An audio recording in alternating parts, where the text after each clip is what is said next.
Assalamualaikum warahmatullahi wabarakatuh. Perkenalkan, nama saya Anissa Lina Amran dari Program Studi Kesehatan Masyarakat Konsentrasi Kesehatan Reproduksi Sekolah Tinggi Ilmu Kesehatan Surya Global Yogyakarta.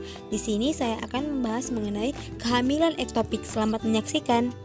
Kehamilan ektopik atau yang dikenal oleh awam sebagai kehamilan di luar kandungan adalah implantasi, penanaman ovum yang telah dibuahi di tempat yang tidak semestinya, di luar rahim. Istilah ektopik berasal dari bahasa Inggris, ektopik, dengan akar kata dari bahasa Yunani, topos, yang berarti tempat.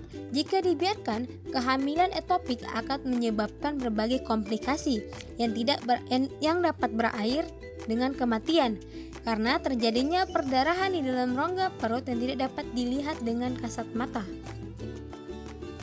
Tidak ada gejala atau tanda yang khas pada kehamilan ektopik ini. Pada awalnya, sang wanita akan merasa hal yang sama dengan kehamilan normal lainnya. Gejala timbul bila telah terjadi perdarahan yang berarti di dalam rongga perut. Gejala tersebut adalah rasa nyeri pada area panggul atau perut, perdarahan di area kemaluan, pingsan, atau pandangan berkunang-kunang akibat kekurangan darah. Ini sebabnya penting untuk melakukan deteksi dini kehamilan ektopik pada awal kehamilan.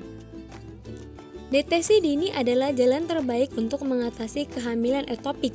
Jika Anda hamil, hasil tes kehamilan positif dan kehamilan Anda masih awal 2 atau 3 bulan, sebaiknya dilakukan pemeriksaan ultrasonografi USG transvaginal untuk deteksi dini yang akurat. Bila ada gambaran kantong kehamilan pada rahim, maka hal ini dapat menyingkirkan kehamilan ektopik. Hal akan lebih akurat bila dikombinasikan dengan pemeriksaan kadar HCG darah. Pada kehamilan normal, kadar HCG dapat dibandingkan dengan gambaran USG transvaginal yang didapatkan. Pemeriksaan kadar progesteron darah juga dapat membedakan kehamilan yang normal dan yang tidak normal.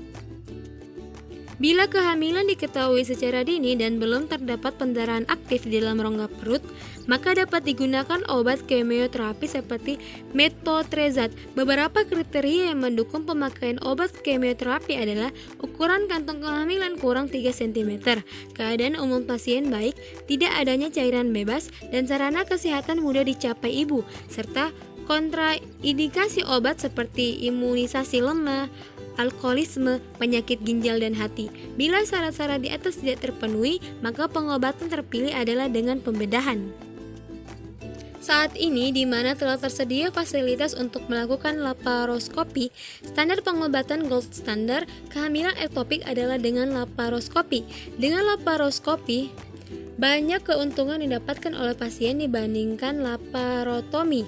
Antara lain, luka operasi yang kecil, infeksi luka yang sedikit, nyeri pasca kehamilan yang ringan, perlengkatan pasca operasi yang lebih sedikit, dan waktu rawat inap yang lebih cepat. Pada laparoskopi dapat dilakukan pembersihan sampai dengan pengangkatan saluran telur. Penting untuk diketahui sebelumnya bahwa pada kehamilan di luar kandungan ini, janin tidak dapat berkembang seperti layaknya janin yang berada dalam rahim, sehingga kehamilan ini tidak dapat dipertahankan. Komplikasi yang dapat terjadi, akar plasenta menempel lapisan saluran telur tersebut, lalu menimbulkan pendarahan-pendarahan kecil, kemudian terlepas spontan. Selanjutnya, sisa-sisa jaringan keluar secara spontan yang sering disebut abortus tuba. Akar plasenta menembus lapisan saluran telur tersebut dan mengakibatkan pecahnya pembuluh darah, dengan akibat yang ditimbulkan adalah perdarahan hebat yang dapat menimbulkan kematian.